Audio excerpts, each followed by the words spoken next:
أصول فقه على علميك زانستيك بدواي چيدا دقر يبحث دقر بدواي چيدا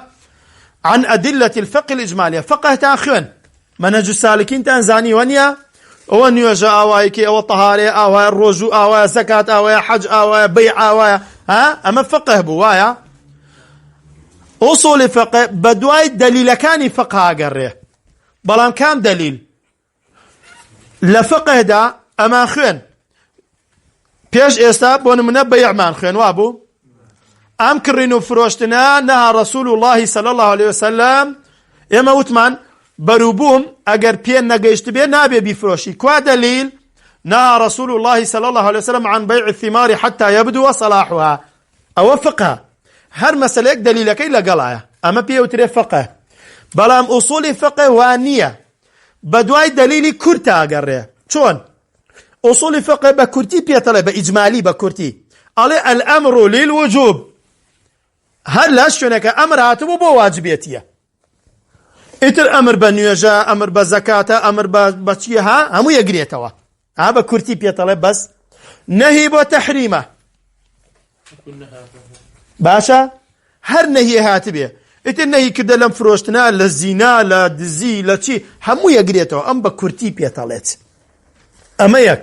دليل كان بكرتي خاطب برشاوت أما أمره أو النهي أما عامة أو خاصة أو مطلقة أو مقيدة أما أنا همو يديت قلقل بيش الدية بلام في ريشتكات كأو دليلة بوديانية هاوتما بدأ الدليل دليل كان فقه قريبا كرتي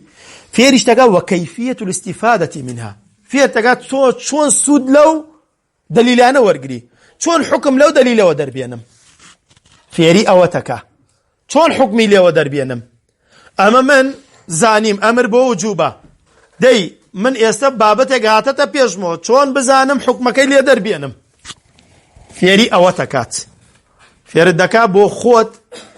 أجر دليلك إيشت في نبي دزاني أوشتا حلالة يا حرامة بس بود باسكن دزاني حلالة يا حرامة بس يكي بي بو بلشتكي من آواي عليه ويتو حلال أويتو حرامة چون زانيت دعاي برو بدعاي دليلك شاب قرر ريك بو شواسه أصولي فقه أهوى في ارتكا شكو الدليل كانت بو كرتكاته ويخاطة بردست توج أم دليلك لبردست دايا بكرتي لچندانيك بو تجميريت إنجا فيري شدكات شون بكاري بينيت لجياني الروجانة دا برسيارد ليكر لمسائل فقهي لمسائل عقيدة شون أم دليلانا بكار بينم وأروها وحال المستفيد أي أو كسي كأصول فقه أخوانيت دبيت كي بيت كي بوي هيا حكم لو دليلانا دربيانيت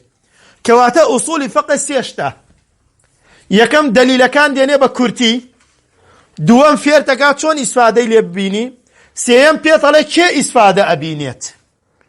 هركز بوي هيا لخويا بيبلا والله أما وايا مادام وايا حكمك أويا نا علي هركز أم صفتاني تيابو بوي هيا اجتهاد بكات بوي هيا فتوى بدات بوي هي تعليف بكات بوي هي بحث بكات هر كسي امانيتي نبو او بوي نيا خالي يكم بدوا بكرتي دليل كانت بوجميرت علم خالي دوام في الدكات شون استفاده لي ببينيت بكرتي دليل كانت بوجميره دليل كاني فقه بكرتي خاطب بردست خالي دوامي يعني دليل كان كوكات ولا برقيك لا اي كاده چندانيك بوتله عام خاص قياس امر نهي مطلق مقيد بكرتيش تقانه بوجميرت خالي دوام چون سود لو دليلانه ببينم چون بكاري بينم فير اوتك اصولي فقه خالي سيام كي كسود لو دليلانه ابيني بيت صفتي كي بيت چون سود لو دليلانه ببينيت خالي سيم كي سود لدليل كان ورقريت او ايش فيركا يتربو او كاتا سيريكا يكم خود دليل كان زانيت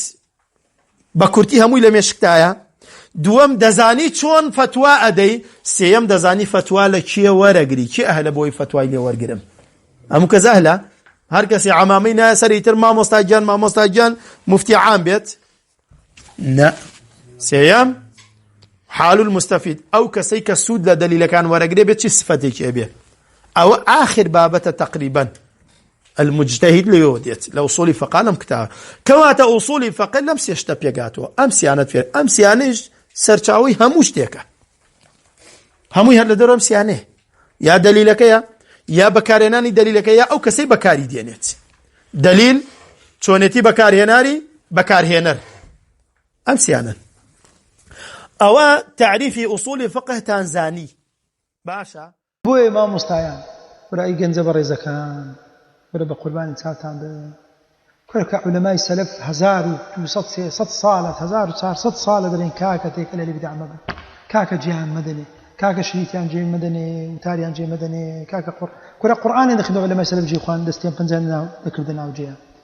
وتكتابي مخوي النوا كاكا دفوتين كل قربان برو تماشي كتبي سلف أو كتب منهجي أنا سلف يعني كذا خيني لو أو دباسي وده كان تيك اللي مبا سلام يعني مكة قسان لقل مكة كتابي مخينوا جي أمدي لو ما مستعد أخذ سندها كستيكت ابن عقيل حنبلي تسبو سيريا